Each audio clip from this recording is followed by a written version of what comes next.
sure if I look like a holy man, a blessed man, or a sucker.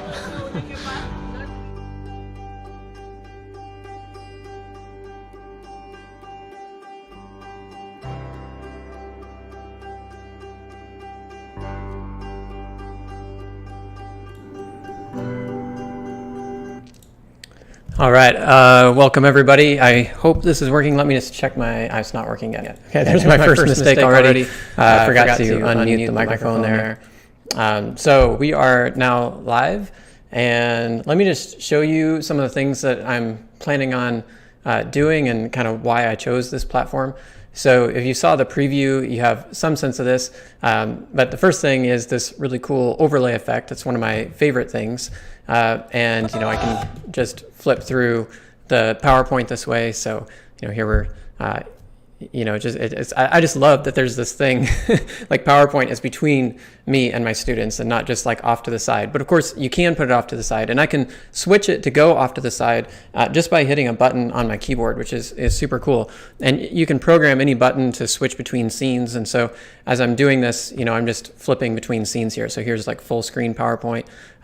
Here is the overlay. Here's it is off to the side. And we can just do so much. So I'm very excited about this.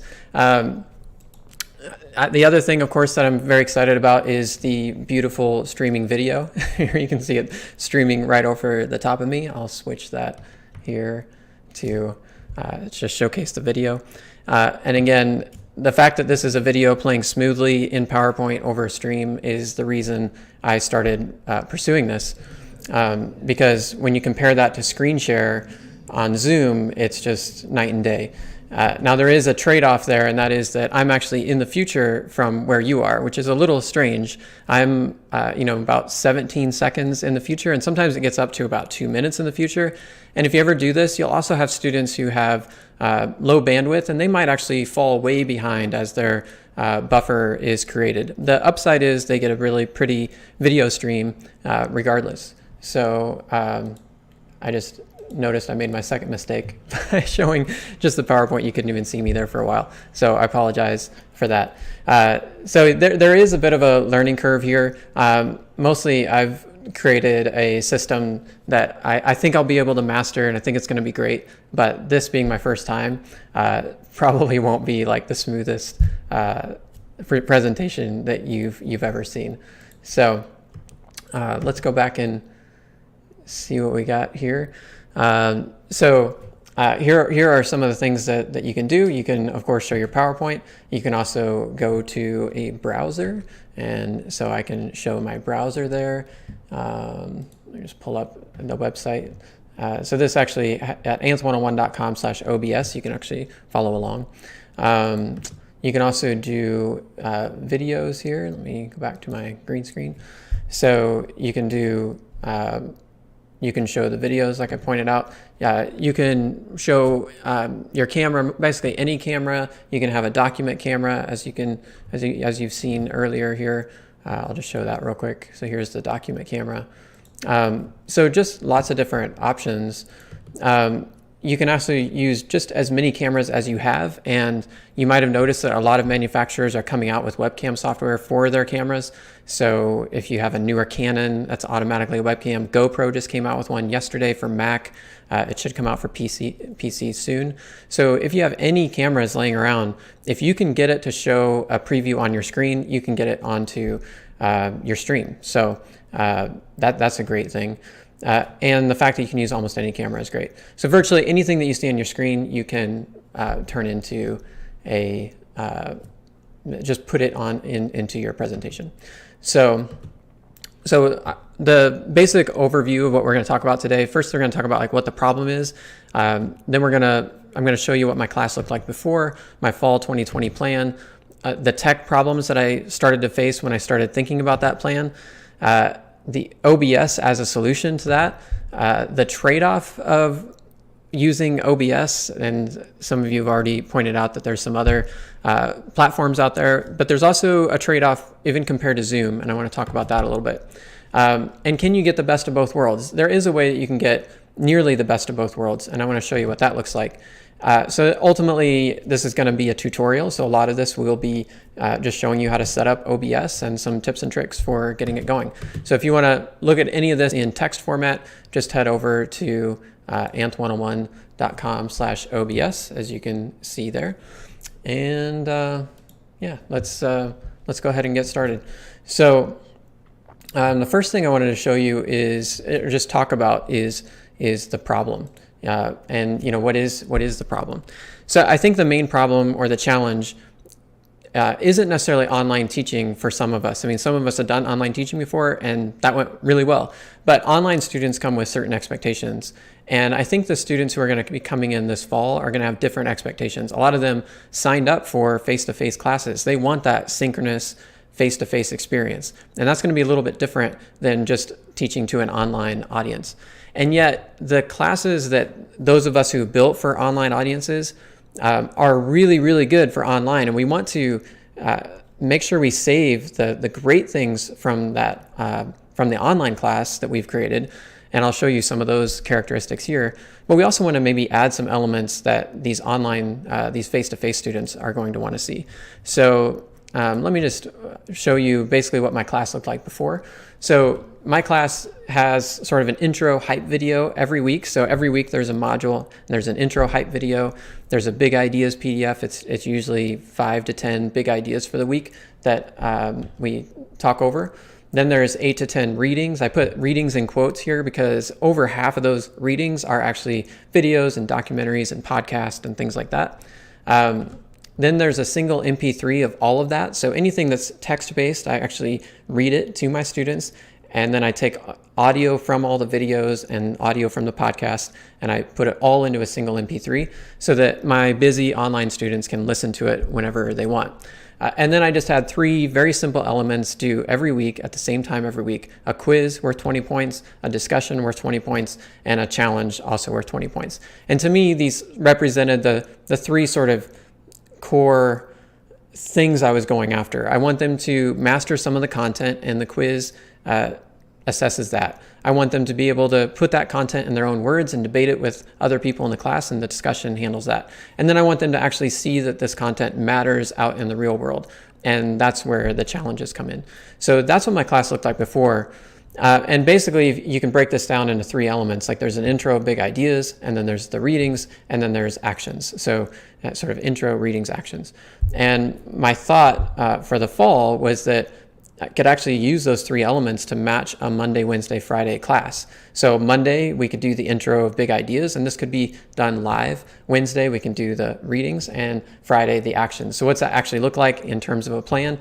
Basically, on Monday, there will be, I hope, if my plans work out, there'll be like a live intro. It'll look a lot like my intros I did asynchronously before, but I'll actually perform those live. Secondly, for the readings, we're going to have watch parties. And so our 50-minute session on Wednesday, I'll just take some of the best material that I've assigned and throw it up on YouTube or some other platform, whatever I can, whatever's best. And we'll have a watch party and we'll have a chat going at the same time. And I think that's going to be a blast. And then finally, Fridays, we'll have live discussion. So I'm going to have that sort of as an option for students. They can have a live discussion or they can do an asynchronous discussion. So all of these will be recorded and posted, with the exception of the live discussion. I don't know that I would record that because you want to create sort of a safe space for that. But the live intro and the watch party, which are really, I think those are fine for recording. I'll probably record those and post those so students who can't attend can watch those later. And I think that creates this asynchronous, synchronous hybrid that I wanted. Just to flesh this out a little bit, since we have the opportunity, this is such a unique opportunity here where we're all together. Let me just jump into the browser here. And I'm going to actually show you what this looks like. So this is what my class looks like typically. And so I mentioned, so up at the top, you can see the week 1 overview on belief and faith. That's the big intro.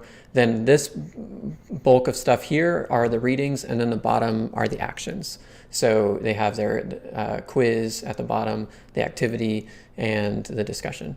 So you can see if I jump up here to the intro, and actually I'll just jump all the way.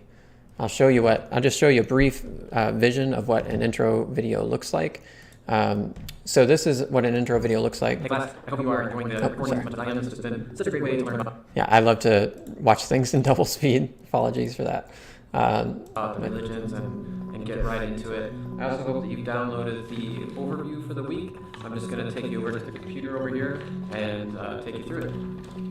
All right, guys, I've got the book here, and I've got all of the videos preloaded into Premiere. I've also got the printout for the week that gives an overview of all the big ideas. There are basically 12 big ideas. Okay, so I'm going to stop it here and just mention that, you know, any of this I could do live, obviously. But what you're going to see next is it gets a little bit more complicated. And that is that I have all the videos loaded there in Premiere, as you can see. And that was so that I could show them videos as I talked about them. So I'd talk about a big idea, and then I'd show like a video demonstrating that big idea from one of the readings.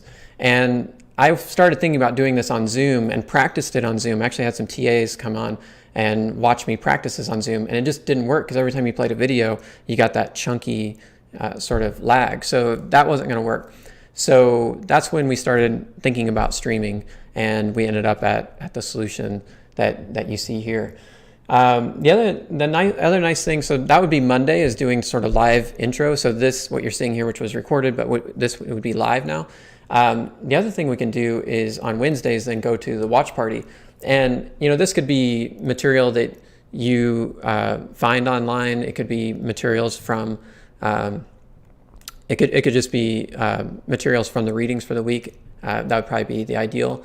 But I wanted to show you that, you know, if you like to go out and do your own work and do your own little adventures that you share with students, I think this is a great opportunity to do that as well. So this is just me following a monk in Thailand for a morning. I'm not like creepily following him. He knows we had become friends by this point, and so we're working together to sort of make a video about his life, like a day in the life. And I think this would be really fun just to show students, you know, and talk about, you know, what's going on here, and you know, really let them dive deep into another culture, which is, you know, what I teach. So I'm sure there's some application for your classes as well. So that's what the watch party looks like. And again, this was a technological challenge. I tried watch party apps. I tried, of course, Zoom, and this became like the go-to thing. I think this is going to work out pretty well. I will mention one thing is if you're going to show copyrighted materials, you're going to have a little bit more of a challenge because YouTube will actually block things live. So if you start showing copyrighted material, YouTube will either, they may just block it if it's something, if the copyright holder has asked them to block it. But this is an automated content ID system, which is very sophisticated. Will actually just shut down your stream for a little bit. It'll just go blank until you stop playing that content. Or it'll just send you a warning if you're monetizing it, which I don't think you should for when you're teaching class. If you're monetizing it, it'll warn you and say basically you lost your monetization privileges for this particular video, things like that. So keep that in mind. And just watch out for copyrighted material. And you might just play a stream unlisted for just yourself or whoever, and you'll see whether or not what you want to show is going to catch any flags or not. So yeah, so Brandon mentioned that Zoom settings can be optimized for video so it will not be so choppy. So I'll be interested in looking at that, because that could be an alternative, especially if you want to do something with that has copyrighted material, which is sometimes you will. So I'm gonna come back to this comment from Brandon, because the things that I'm showing you here will work with Zoom, and everything I'm doing right now I can actually put into Zoom. So if Zoom is your final output, this will still all be relevant to what you want to do. So all right, let's go onward here. So yeah, this is the choppy problem, but Brandon says that maybe that's not the case, and Brandon is super smart about this stuff, so I'm going to trust him on that. So this is the core issue here is latency. So YouTube, it can be 30 seconds or more. Right now we're at about 16 to 17 seconds. You can change the latency on YouTube to go down all the way to, it gets pretty low, but that also makes it more choppy. So you're getting into that situation that Zoom has as well. So Zoom's latency is about 7 milliseconds typically. And I'm curious, this will be interesting to test out with Brandon's idea here, is whether or not when we change that setting for optimizing screen sharing for video clips that Brandon mentioned, when we do that, will the latency shift? And maybe that's okay because you can maybe just toggle it on and off. But the nice thing about Zoom, of course, is you get that super fast feedback between each other. And that's why you can have a conversation like it's an actual phone conversation. So that's the big trade-off. Let's see here. Let me show you then, like if you want to run this through Zoom, let me show you how you can do that. So basically let me go to the browser here.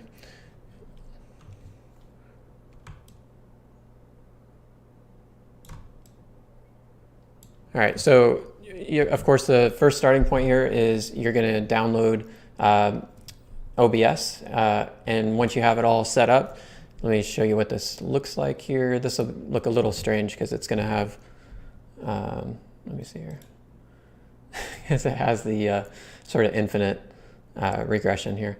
But this is what it looks like. And just to give you a sense of what you're looking at here, over here are my scenes, and then over here are my sources. And so I can switch between scenes, and then it'll switch between the sources as well. So if I go to, say, just the camera, then it just brings up just the camera, but now you can't see what I was doing anymore. So back here you can see this is how you set it up. So basically you're setting up scenes, and then you're going to set up sources within each scene. And the way you set up a scene is you just hit the plus button here, and you name your scene. And I'll just set up the very most basic scene that you might want to do here. And typically I would call this like just the camera, because that's all we want to show here, just to show a super basic one. So if I click,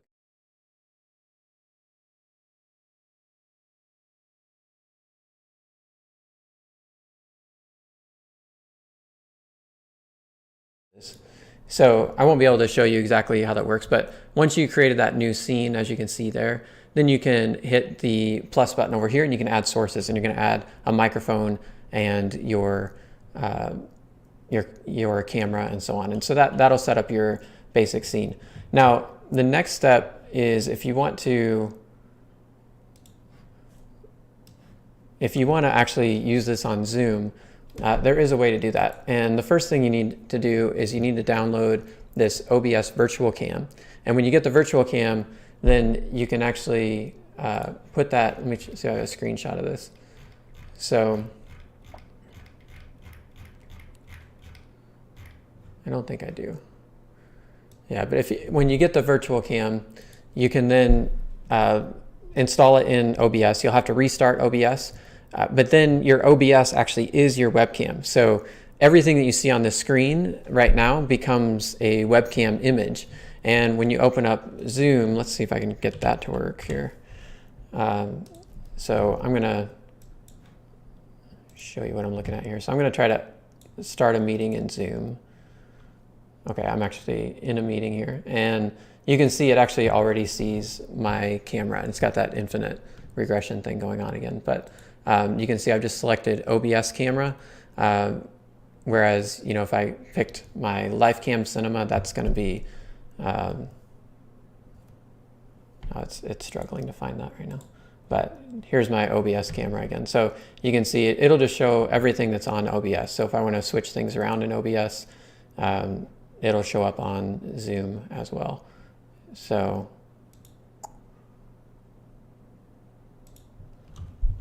all right, so that takes care of the camera. The next problem though is audio, because this OBS camera doesn't actually have audio, so you have to output the audio as well. So for that, I use Synchrnoous. And when you use Synchrnoous, you can do this neat little trick where you're basically going to, let me show you this here. Here's my Synchrnoous. I've actually created a sort of virtual microphone here with OBS audio. And when I put that in to Synchrnoous, then I can set that as the output on Zoom. And so if you look at I have the Synchrnoous audio set up in Zoom. And so now I'm like hooked into Zoom through OBS. So that's the basic trick. I've posted some things on this page here at anthem101.com/OBS. This actually has basically everything that I'm talking about today in an easy to follow format. And it'll actually show you, so here we go, best of both worlds, yes. And you can see it runs through all of the different steps that I just talked about. So that should get you set up on Zoom, and now you can be like super cool on Zoom, and everybody will wonder like, how did you do that? You know. So let me just take a moment and check in on the comments here. Oh yeah, stream key prompt on OBS. So I'll show you that in just a little bit. The main thing to comment on that there is when you go into YouTube streaming, you'll get a stream key, and that stream key is very important, and you have to keep it private because anybody who has that stream key can stream to your channel, and you don't want just anybody to do that. So it's this pretty long key that you keep private, and you copy it from YouTube, and then you enter it into OBS, and OBS can now communicate with YouTube. So anything you stream on OBS will stream over to YouTube. Let's see, other questions. Right, and you can also set your, you can get your key from the live YouTube settings. You can also make a custom key if you want. Yes, will it work with Microsoft Teams? Yeah, it'll work with anything. So basically, you're creating a virtual web camera, and your computer will just think it's a webcam. And so any system that will take a webcam will take this system. Yeah, so I'll put in the link here for the,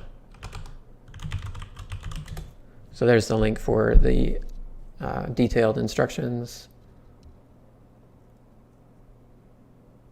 Yeah, David mentions like setting up the right delay so audio and video are in sync is often a challenge. The Synchrnoous allow for delay settings. Synchrnoous does not, but you can set that delay in OBS, and then it goes through Synchrnoous. And it takes a little bit of trial and error to get that set up. And I don't even know if I have that set up right now. I've noticed in some of my tests over the last couple of days, it has not been set correctly. I did some quick adjustments this morning, and I'm not sure if it's on right now, if it's correct right now. And I also find that sometimes it drifts over time, which isn't so good.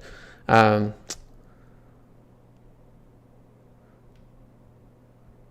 right, and then the bandwidth issues Rob is mentioning here, yeah, they're similar. It just comes down to that latency issue again. So the more bandwidth you have, the less latency you're going to create on your end. So things will be a little bit more real time, but there's always going to be that trade-off between like really great streaming video versus that very quick interaction.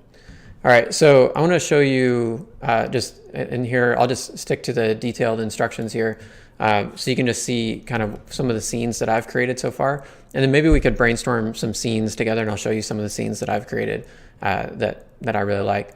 So as you can see, this just takes you through like setting the sources and scenes. Just the camera, of course, is the first one. Setting up the camera, and then the visual on the side is also good. And you can see I've actually worked a little bit to get my camera angles right, because it's really hard to like pay attention to everything that's happening on the screen as well as the camera, and look into the camera and so on. But one thing that I have done is I put the camera just to the right of my monitor, and then OBS is to the right on my monitor as well. So I hope that what it does is it kind of creates at least some sense of an eye line. I think I could set it up a little bit better, but my eye line is basically, if I'm not looking at the camera, it looks like I'm looking at the same screen that you're looking at.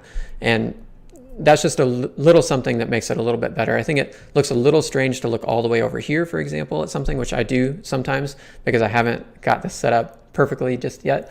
But that's the basics of how I have this set up so far.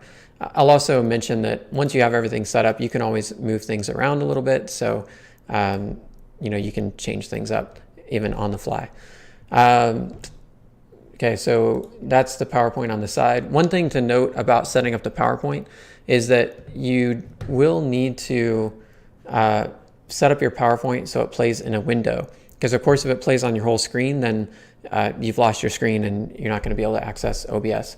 So you click on set up slideshow, and then you click the button for browsing by an individual window, and then you can set a window source in OBS.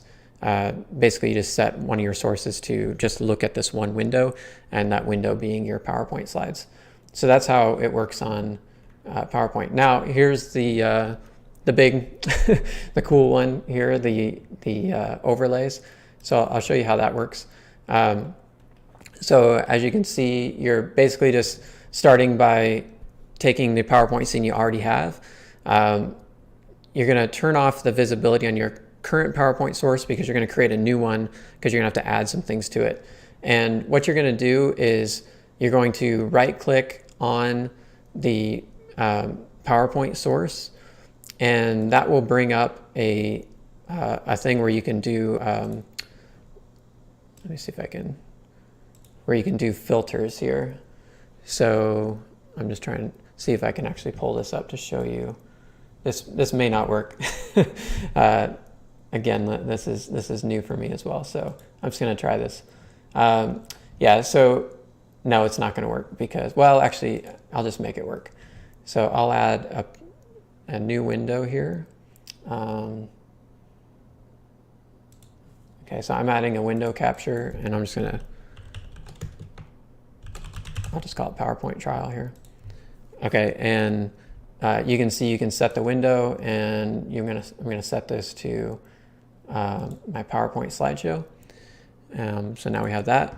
And then what you can do is you have this PowerPoint piece up here, and what you can do is you can right click on that, bring up filters, and you're gonna add a filter, and you're gonna pick color key, say okay, and then you're actually going to do a custom color, and you just have to match it to your background.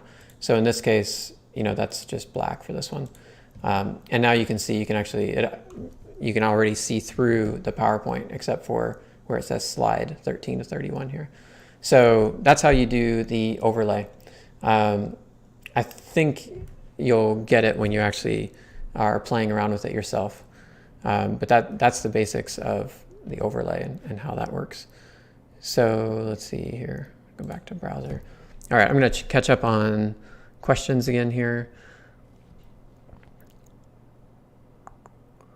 Okay, computer setup. Yeah, so I have like a really nice sort of big workstation that I'm working on. So maybe that's why things are a little bit smoother than on your Mac, your MacBook. But generally MacBooks are pretty fast. So it could be internet connection. I'm not sure. If other people can chime in on that and problem solve, that'd be great. Let's see. Okay, yeah, good questions here about like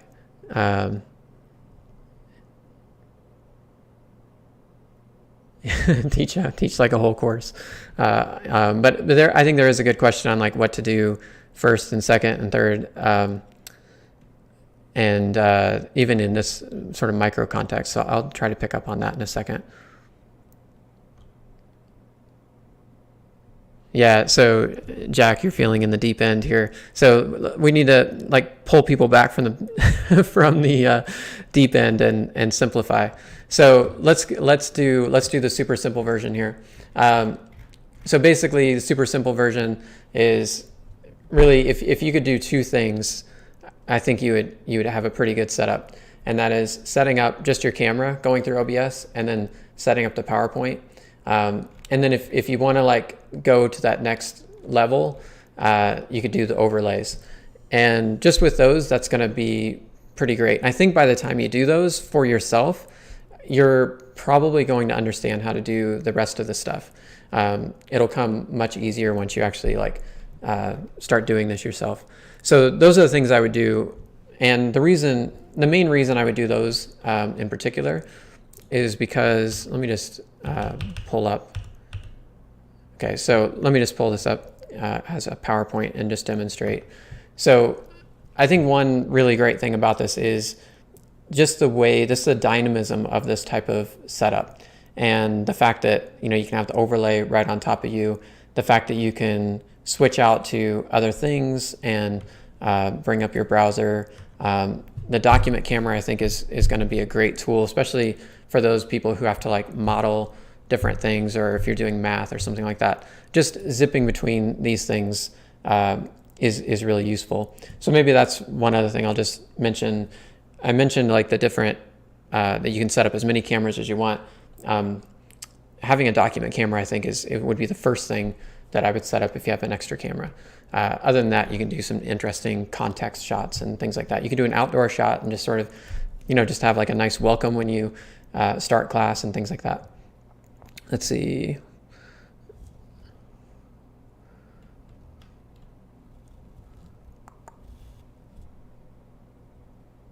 Oh, that's an interesting point. Matt Larson points out that you can use your iPhone as a webcam with Epic Cam HD, which is probably an app of some kind. That sounds great. This stream, yes, is being recorded.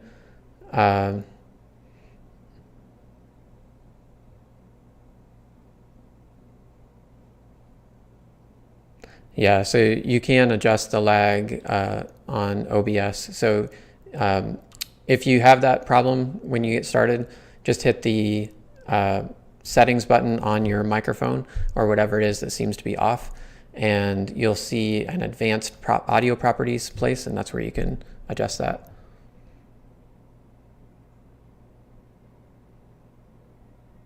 Oh yeah, okay. So Jason, you want a flow chart of what connects to what. All right, that's a good chance to use the document camera. So we'll try this and see if this helps. So, all right. All right, so we've got, essentially you're gonna start with your sources, right?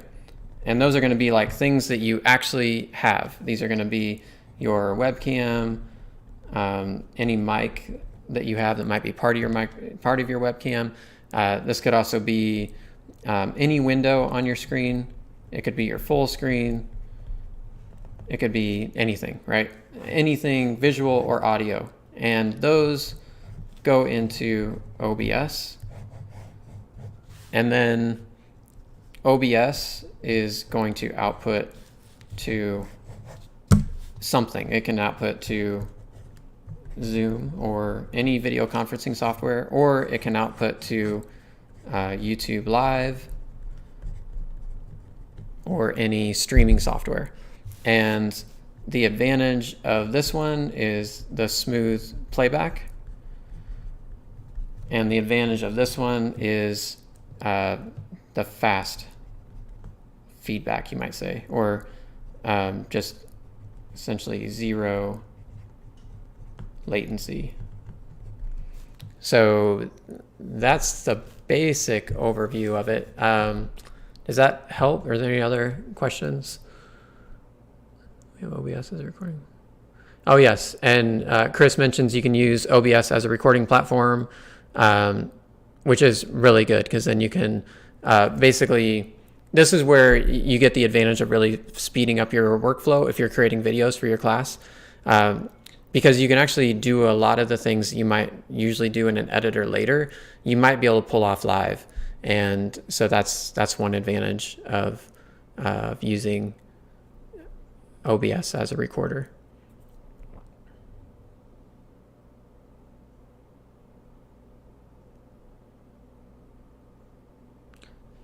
do you stand for all of your videos and sit to edit them? I actually barely have any chairs in this place. I do have a desk over on the side that's actually a sit-down desk, but I stand all day.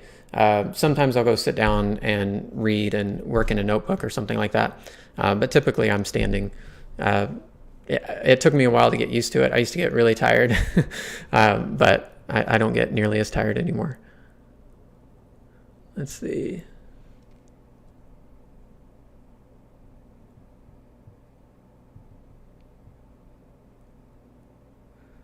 Yeah, so Robert, I think that analogy is true. In a sense, you've got like all these different possibilities, all these different sources, and OBS allows you to kind of feed those different sources into your stream. So let me just show you maybe a little bit about what this looks like. I'm going to pull up my, if I can get this up. So here's my keyboard, and I have a bunch of these set up here. So if I go to F1, that's just the camera. G1, G2 shows the PowerPoint off to the side. G3 brings the PowerPoint full screen. G4 does the overlay. G5 gives you the browser, and G6 gives you the document camera here. So those are the ones I have set right now because those are like my main 6.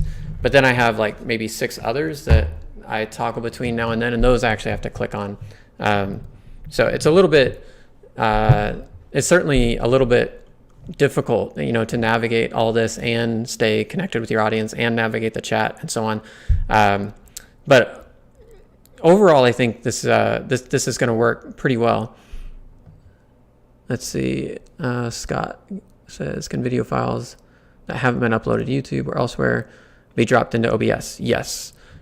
So I think that's another important thing is you can use any video source, including an actual video. Some people actually put an audio stream in, which could be a good idea. You know, you just put in a whole bunch of an audio playlist, and it'll just be playing in the background, and you can adjust the volume on that, and you can basically just have constant audio the whole time. Okay, so Ken is mentioning like the setting up, you know, getting like an HDMI cable and so on, capture device. Yes, those are great. A lot, like I said though, there are a lot of cameras that no longer need that capture device. So I'm not using a capture device right now, and yet I'm, you know, using a Sony a6500 for this main camera. And the way I'm doing that is, let me pull this up here, browser. All right, so I'll just show you at the bottom of the main document, I show how I do this. So I'm using this remote software, which is just something that is used for Sony's. It's been used for years, but it gives you a live preview on your screen, and basically you can just crop this, and that gets you the image. So I can actually pull up the actual one here. So that looks a little crazy, but you get the idea that this right here is the live remote piece here. Let's see, there we go. So I'm just seeing if there's any latency between those two. It doesn't look like there is. All right, so that's how I set up my extra camera here, the Sony. And like I said, GoPro is coming out with one soon. They have one out for Mac already. It should be out soon for PCs.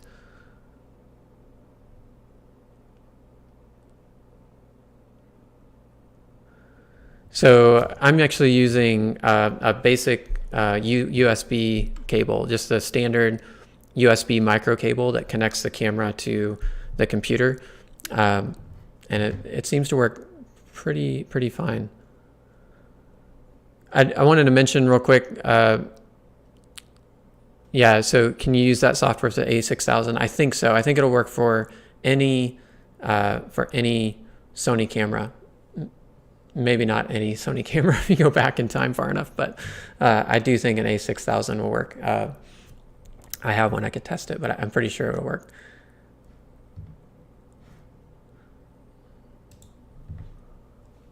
Oh, the other thing I'll mention here, if in terms of like doing a dynamic presentation, I would recommend, as a lot of streamers recommend, I would recommend doing a very, very wide angle lens. So like a GoPro has a wide angle. This also has a wide angle. The thing I like about the wide angle is that it just looks very dynamic. As you can see, like my hands look so big as they come out towards you. I just feel like that's more exciting and interesting than your standard focal length that you get. So a wide angle is something like, this is a 10 millimeter, so that's very, very wide. It's on a crop sensor, so I guess it's more like a 16 millimeter, but I think it looks really good this way. The downside is it'll distort your face a little bit, so I don't really care. I'm not going for vanity points or anything, but it will like make your nose look a little bit bigger. It'll just kind of distort your face. You'll look a lot prettier with an 85 millimeter that you set off, off in the distance somewhere, and make you look really awesome. But I like the sort of dynamicness of a 10 millimeter, like this really wide range. So if you have a choice, look for a really wide angle lens.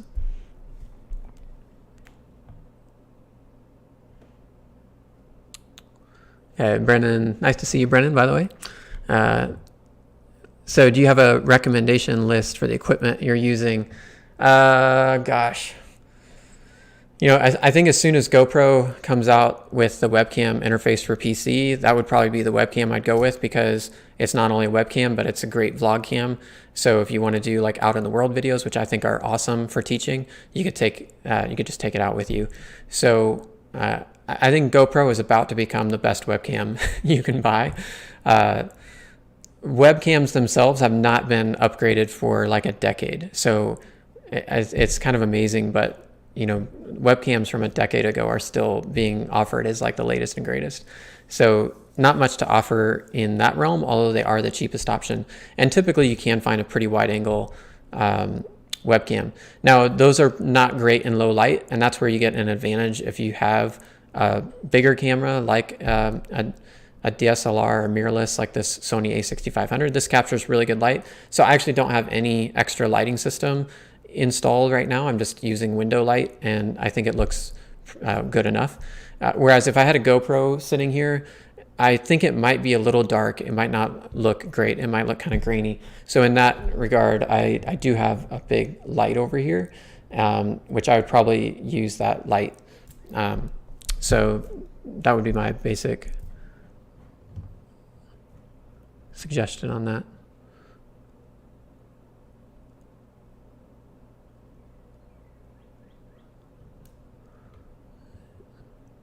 I'm just checking in on some more questions here.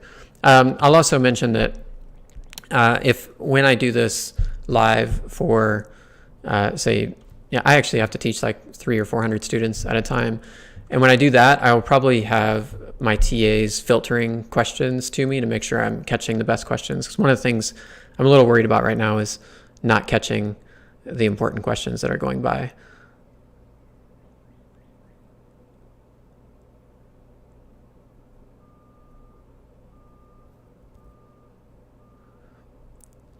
Yeah, so Sandra's asking about the GoPro. So the GoPro 8, and you can actually, if we could look at this together real quick here. If I pull up a browser,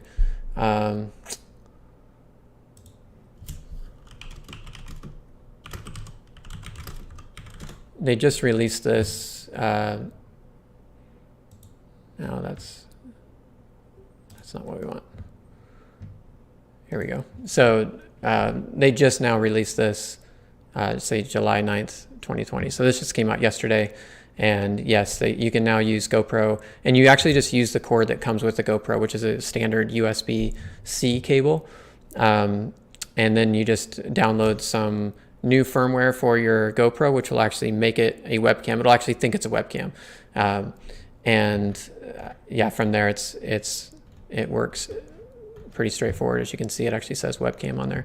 So I'm super excited about that because I love my GoPro and I would love to be using that as my webcam as well, or at least one of my webcams.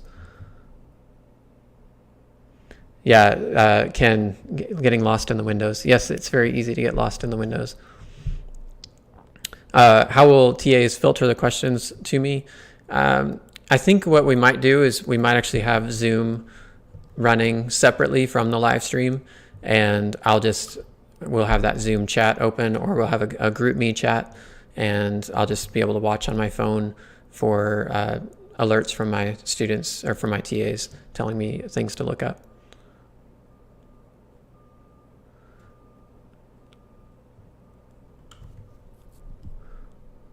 Yeah, so I will mention, so the first time I tried to set up OBS, I also went crazy. I noticed Jason saying something about that. Yeah, and the reason why I was nearly going crazy is because I just couldn't get anything to work. And if you can't get anything to work, like there's a chance that your graphics card is not being recognized in the right way. There's some interesting little flaw, or I'm not sure if it's a flaw, but there's something going on there with OBS and your graphics card to where it won't necessarily work the first time for some small percentage of people. It'll work for most people just right out of the box. If it's not working, then I would just YouTube, or Google the problem, and I think you'll see there's a lot of solution videos out there. The other thing, somebody mentioned StreamYard. Let me just bring that up real quick. So there are these other options which are meant to sort of make things a little bit cleaner and easier for beginners, and StreamYard is probably the best known one that I've heard of lately. People love it. I've not yet tried it. I just heard about it just a couple of days ago, and I haven't had a chance to try it yet. Yeah, so I'm not going to set up an account right now, but I've heard really good things about it. So in fact, I've seen in the chat here some people mention it. So I would say if you want the benefits of streaming, like that slick video and so on, maybe StreamYard is the way to go. And there's also a possibility that you can stick with Zoom if you have limited needs for that streaming video, and the solution that Brandon offered earlier works for you. All right, so I think the last thing I'll show is kind of what this looks like on my end. So this will give you a sense of just what things look like. I could do a bit more showing you this, but this is what your stream thing looks like. This is your stream key, and you can see it's encoded. Thank goodness you can't see that. Otherwise, you'd all be streaming in my name. But yeah, you just take that stream key and you put it into OBS, and that's what connects them. You can see the chat over on the side there. And that pretty much covers how to connect it to YouTube and get the stream going. I'm trying to think if there's anything else you would need to see or know before getting started with this. Are there any other questions that people have about how this looks, or any questions about classes in general? I'd be happy to answer any questions about this, and this will also give us a chance to see the latency issue. So I'm asking this question 17 seconds ago, and it'll take me 17 seconds to answer any questions that you put up. So is there any way to add Microsoft Surface and OneNote to OBS as a substitute to a dock cam? That's a good question. If there's some way to connect Surface to your main computer and get a monitor of it, like to see what you're seeing on there, then it should certainly work. And that seems like it maybe could happen, but I'm not sure. Did you look at any hardware solutions to switching video sources? And I did not. I mean, I did, and I ended up just being happy with what I have here. So I ended up just going with what I have here. I suppose the one piece of hardware I really was interested in was like a stream switcher, which is a bunch of buttons, that can switch between scenes. And then I just realized, I could just use my keyboard for that. And so I just mapped some hotkeys onto my keyboard, and I'm getting enough mileage out of that for my own needs right now. Maybe if I go all pro in streaming, I'll do that. Let's see. Yeah, question moderator, ask a key student or one who would benefit from listening to others' questions. Yeah, that's good. On YouTube, how do you make a live stream? So you have to click up at the top. Let me go to YouTube here for you. So up here, you'll see create a video, and you're going to click on go live. And I'm not going to do that right now because I'm a little worried that it might throw me off by creating a new stream. And I'm just not sure what'll happen. Probably nothing, but I'm not going to do it right now. But that's where you start. If you don't have go live as an option here, then you need to set up streaming. And for that, you just need to go into your channel settings, and you might have to actually make a request to verify your channel. There'll be a thing that walks you through it. If you Google this, Google actually will come up with a list of things that you should be doing to do that. It can take, just a key thing to point out, it takes about 24 hours to get approved to live stream your first time. After that, you can go instant. But the first time, you'll definitely want to do it. So do it sometime this summer. Make sure you get approved. Or you can use a different platform too. You don't have to use YouTube. You could use Twitch. I've seen some professors already using Twitch, especially professors who teach gaming or cultures of gaming and stuff like that. They're all using Twitch.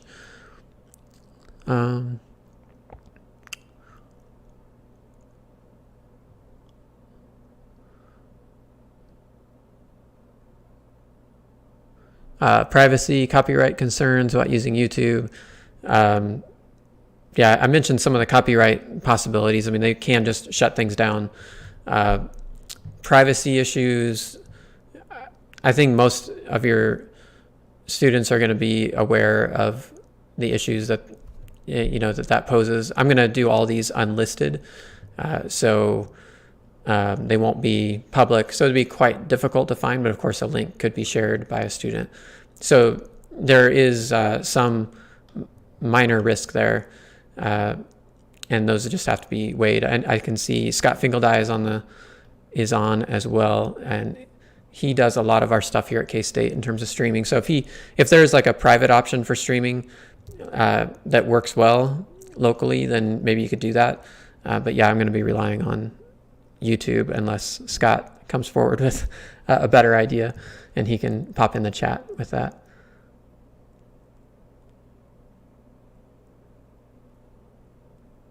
Okay, podcasting, I'll talk about that in a little bit here. Can we watch some of your in-class session online?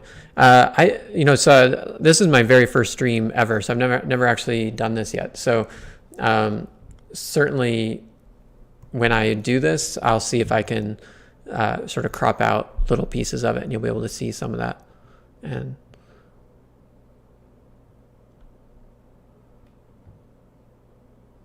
yeah, Stream Deck is good for changing scenes. I've seen a lot of people using that.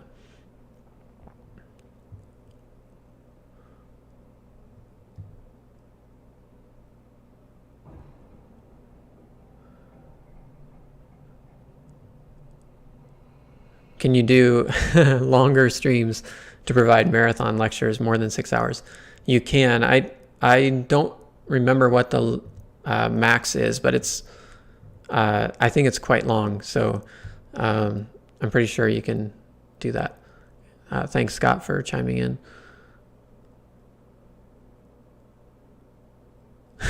Marathon. Yeah. It'd be interesting to know what the marathon lecture might look like. All right, so that's the basics of what I have to show today. I hope that this page answers all your questions, and I've linked to several YouTubers who taught me how to do it. I'm gonna just hang out here until everybody leaves the room, pretty much. So we still have about 230 people on. So if anybody has questions, I'll stay here and answer questions. But I don't have much more to talk about today that's not also already in this document. So go check out that document and watch some of the YouTubers that I've put there. I think they'll take you that next level. All right, so back to the chat here. So thank you all for coming who did. If you're still here and you've been watching, thank you for coming. And I'm just gonna stay here and chat with anybody who wants to hang on.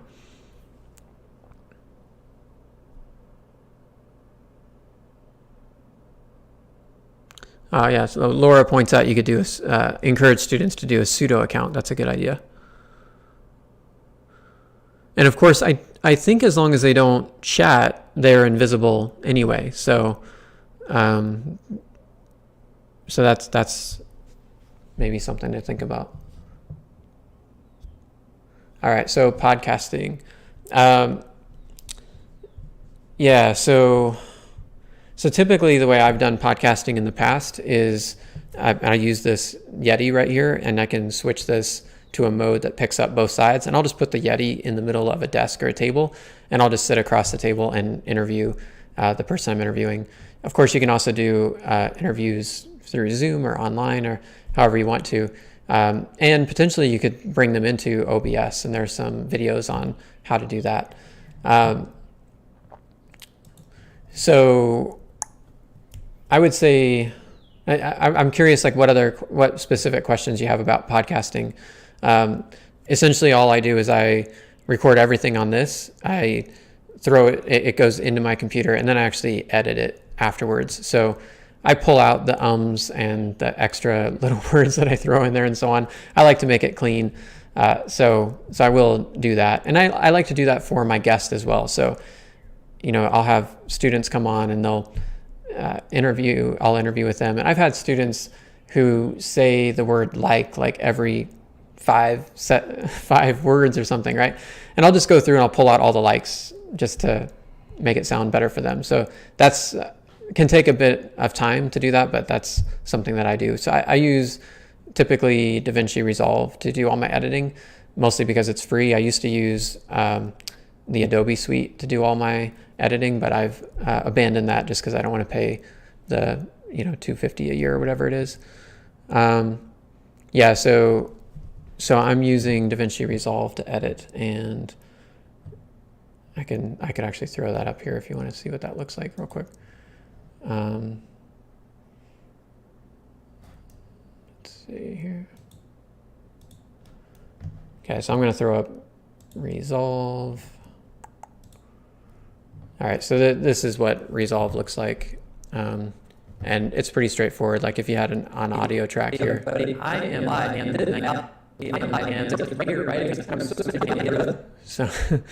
there you can see I actually just used it to export a video I did yesterday, and it's pretty straightforward. You can edit just about in the same way you would edit anything else on any other editor, and it's free and it's super powerful. So I definitely recommend DaVinci Resolve for that.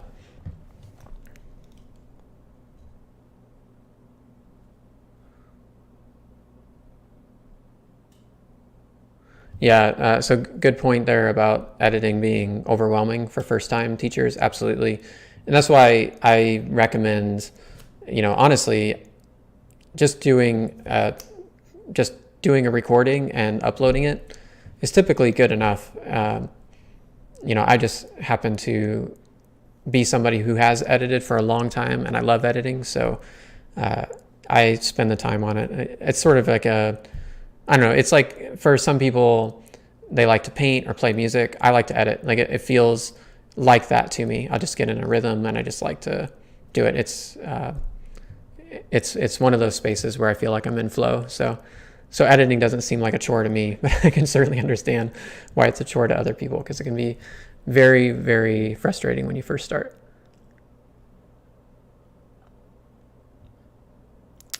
Yeah, these are great tips in here. So thank you all for putting in some tips that I'm not mentioning here. Let's see here.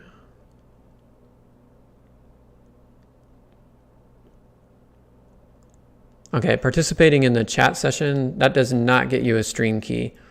Your stream key will come when you actually are approved by YouTube to go live, or if you on Facebook,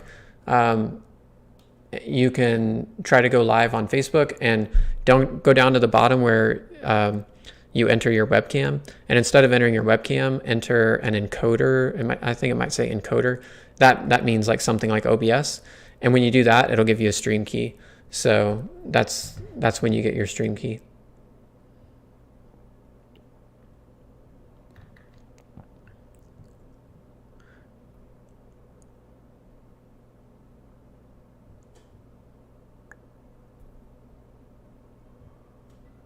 Rough guesstimate of ratio of editing time to the actual time of the interview.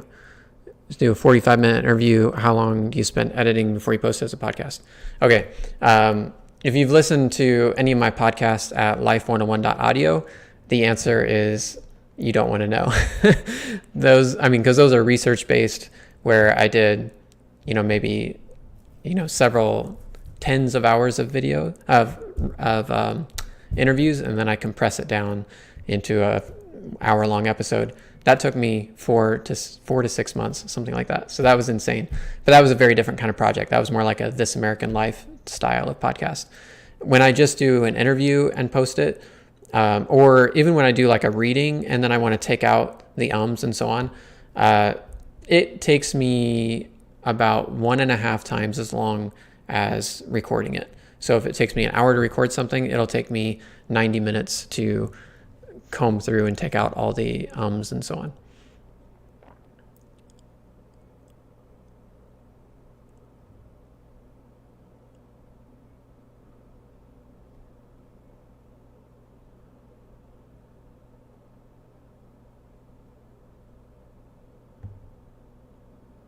How do you isolate ambient noise? So I assume you're talking about like removing noise. So there are many different ways to do that. Typically what you want to do is you want to just record your room noise without you saying anything for just maybe 5 seconds or so, and then start talking. And then when you go into your editor, most editors will have a noise reduction tool, and you can basically capture the noise print. You use that 5 seconds of ambient noise that you recorded, and you capture the noise print, and then use that noise print. It'll eliminate the ambient noise around everything. So that's how you remove it. Yeah, Ken, good point on I rarely edit my videos. My students are happy with it. That's generally true. So again, it's just part of kind of my art, you might say, something I like to do. So I like to do the editing, but I really don't think it's necessary in most cases. And in fact, sometimes it's better to not edit. Free software to make animations like you make. It's not totally free, but my favorite animation software right now is PowerPoint. And you can check YouTube videos out on how to use PowerPoint for animation. But most importantly, the newest PowerPoint has a morph transition, which is really cool because all you have to do is create one slide and then duplicate it into another slide and then move the thing that you want to have animate, set the timing on it, and it will move. And that's essentially a frame. So you just frame by frame through a slideshow, you can create animations. It's super easy. It's very familiar to most people, like editing on PowerPoint. So I love using PowerPoint. When I want to do something really fancy, like the sleeper or the hero animation, if you've seen those, I use Movo, but that takes about a week to learn. And by a week to learn, I mean like a full week, like dedicate every hour you have for a week to learning that. I like this tip here for a back channel. I think those are important. So I'll have to check that out.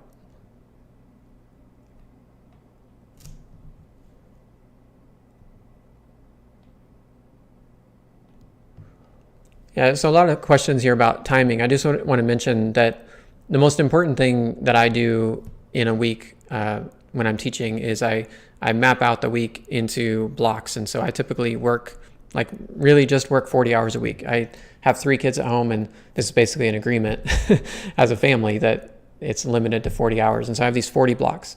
And the first thing you do is you knock out all the blocks you know you have to be a part of, like there are big meetings and things like that. And then you take what's left. So let's say there's 30 hours after you block out all your meetings and things. Then you take those 30 hours and you look at your absolute must productions for your classes. So for me, that's the intro video, the module itself with all the readings, and then the quiz, if I'm having a quiz, the actual assignment, and the discussion prompts. So all those things are like, they have to be done, and they all take I can pretty much know how long those things are going to take. And I map those out, and typically that block of things is about 10 hours. And then if I'm teaching 2 classes, that's 10 plus 10, so that's 20 hours, and I only have 10 hours left. And so then you take those 10 hours, and that's where you start prioritizing the things that you want to do. And for me, a lot of times that's editing. Like, I love to make things polished and beautiful. So I'll usually take most of that time for editing, and I'll sort of map out like different little creative projects, things I want to add into the class. And sometimes that's creating an animation, and I'll just know that I only have those 10 hours to do those special things and keep it to that.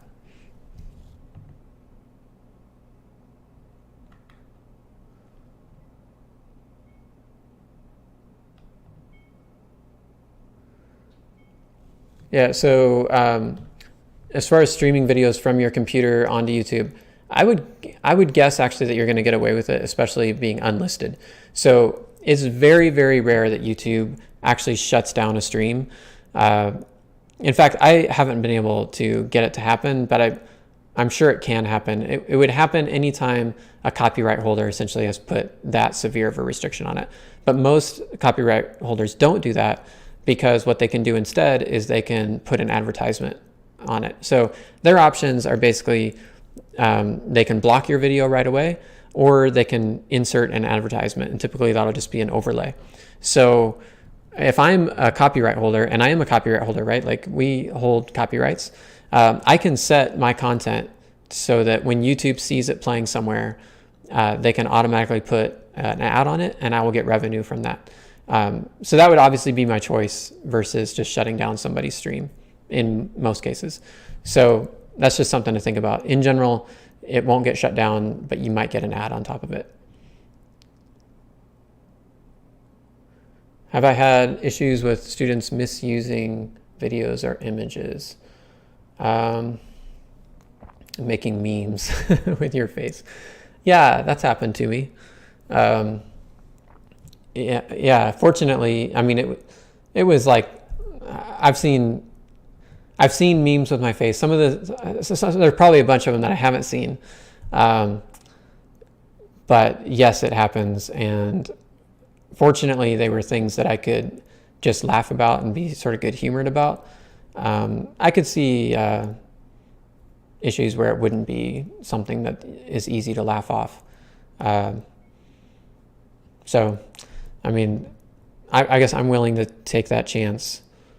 But I understand the fear, and it has happened to me. Typically, this stuff just goes around like on GroupMe and stuff like that. I see some of my students are on here, and I think some of them could actually, if we could post images, they might actually be able to pull one up. Brennan was on here earlier, and I think he might have been part of a class that had a little meme going around me. Sometimes I meme myself just to cut it off. And before they can strike, I make funny memes about myself and send them around.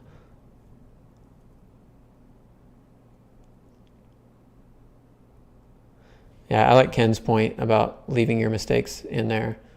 I totally agree. I think the only balance is, I don't want to waste their time. So I try to balance those things. So if I screw up really bad and I'm just, go on a tangent for a few minutes or something, I'll cut that out.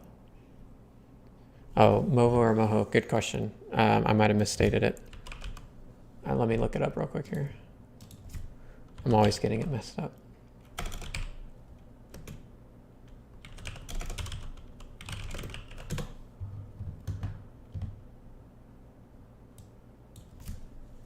It used to be called Anime Studio, so it's a lot easier to remember. Now it's called Moho. So yeah, Moho.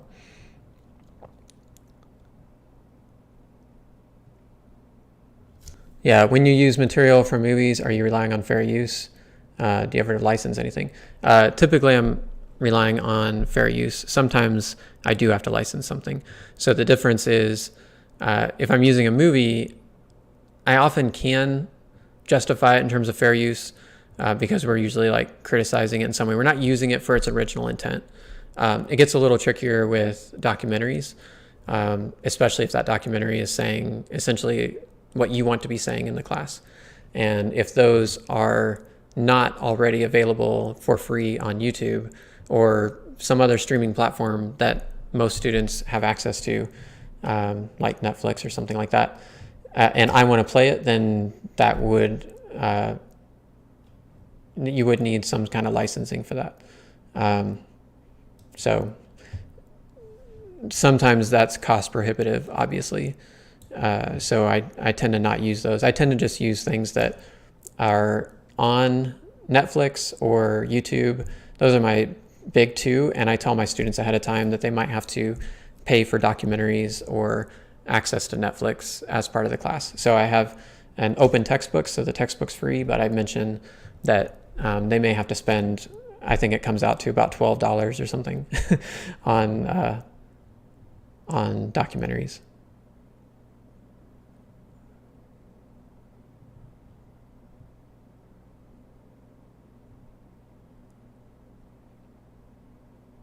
Yeah, Ken uses a connected courses setup, which I think is a great idea. We're doing something like that. I know some of the people here are from Anth 101. At anth101.com, we sort of do something like that through Instagram.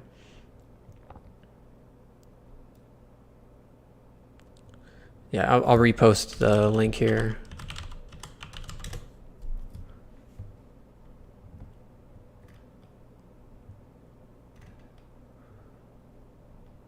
Trying to see it.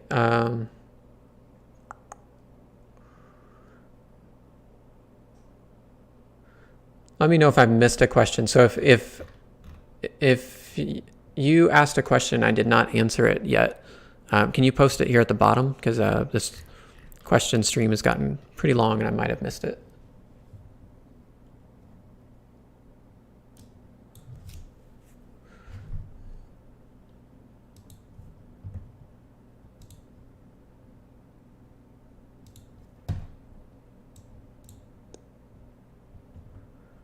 What do I use for online quizzes and exams?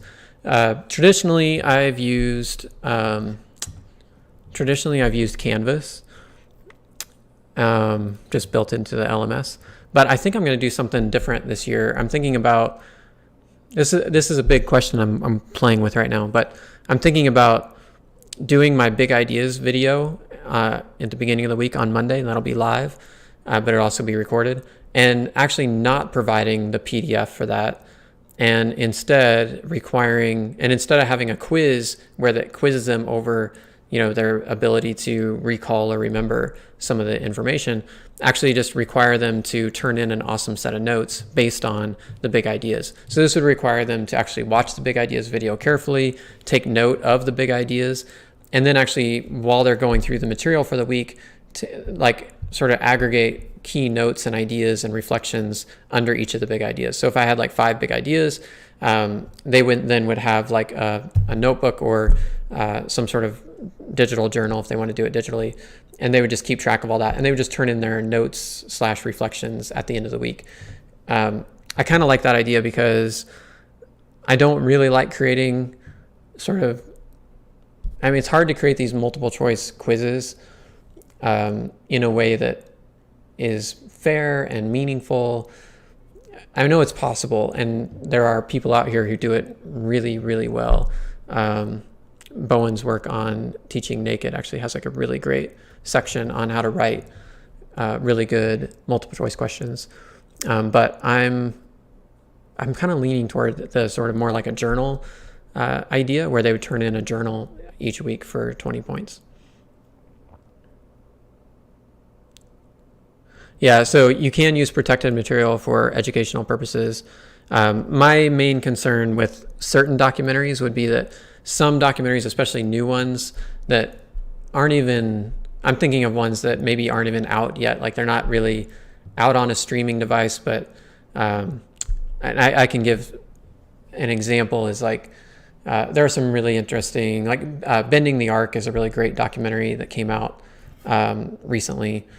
And when that had first come out, I did feel obligated to scramble together like the license fee because it wasn't out on YouTube at all. It was only showing in theaters. And so in a sense, I was like paying for a theater production, you might say. So in that case, I did find some money to pay for that. But in general, I think you're right. How will you structure the watch party class day? So I was actually thinking about doing something like that, like right now. So basically, let me show you what I'm looking at here. So this is the full browser, and I've got this one. What I've done here is I've just set it up so that it just shows the YouTube video. And yeah, basically I would just like show, videos. So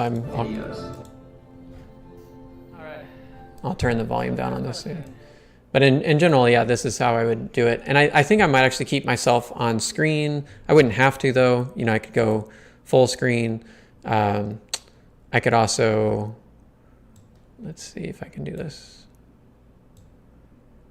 I could also put myself up here in the corner, like nice and small.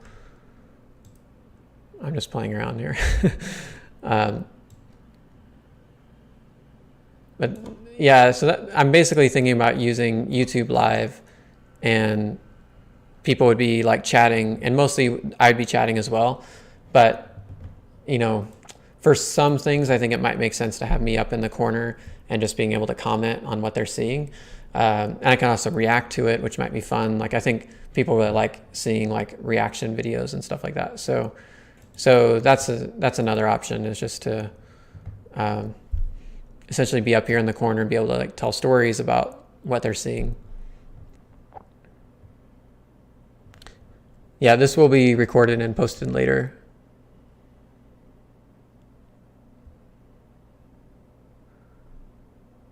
Oh yeah, Ken, that's a good point. Shouting out to students and calling out specific students who are, saying interesting things and drawing attention to interesting themes and stuff like that. Yeah, that would be the basic plan. Yeah, Tim, thanks for jumping in with a reference to Bowen there.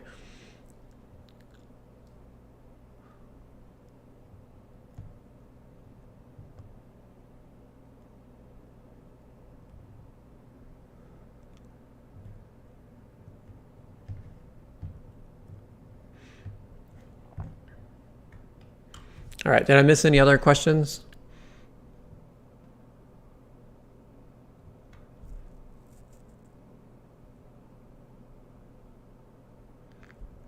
Thoughts on Camtasia? I see a note up there. I've actually basically never used Camtasia.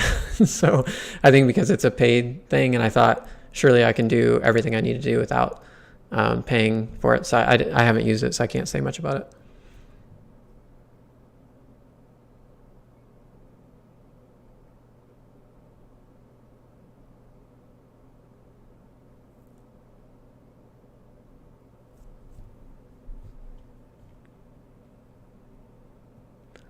Yeah, Ken, that's a good idea too. Yep. And Zoom would, of course, have the advantage of being like super fast and sort of more like a conversation because of the low latency.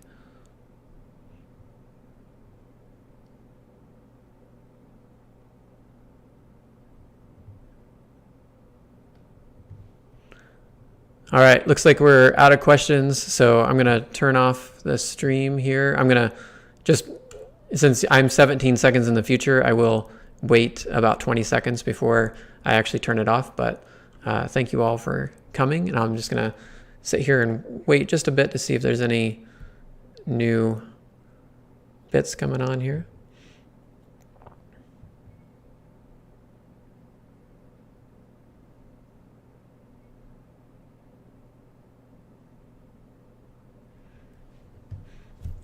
How many countries have I visited? I'm not sure. Maybe it's not a lot. Maybe like 10. I wish it were more. I tend to go for a long time when I go to places, and I really try to dive in, learn the language and everything. So I haven't really just done a lot of like hopping around. I tend to really immerse myself.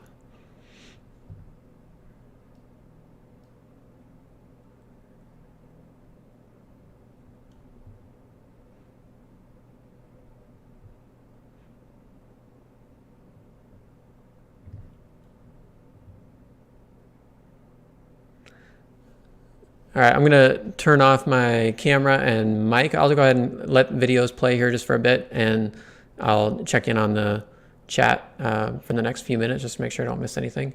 But thank you all, and it's my first live stream ever. I hope it went well enough. I still got a lot to learn, but I'm excited about what this can do for this fall. Thank you all for checking in.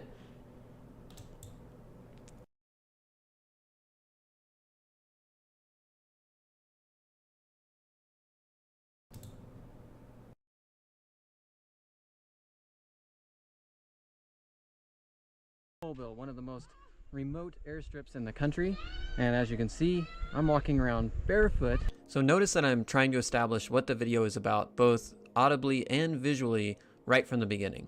So this is named Tomobile. The word tum means stone. This entire valley is just full of really hard and sharp stones, and as a result, they have some of the toughest feet around. I chose this not just because it is a compelling example, but also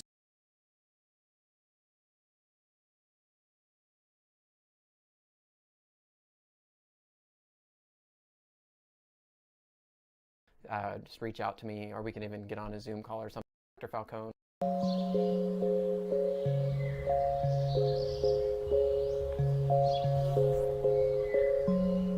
Yeah, this is so beautiful out here.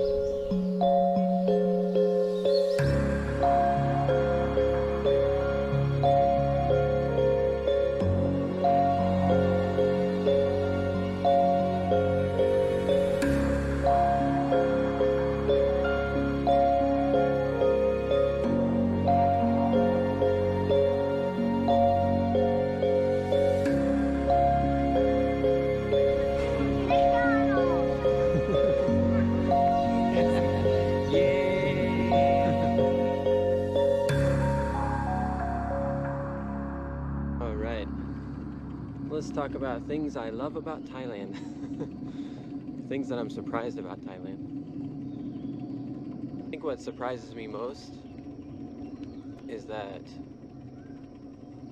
you know, I think of Buddhism, well, I study Buddhism a lot and I love Buddhism, but I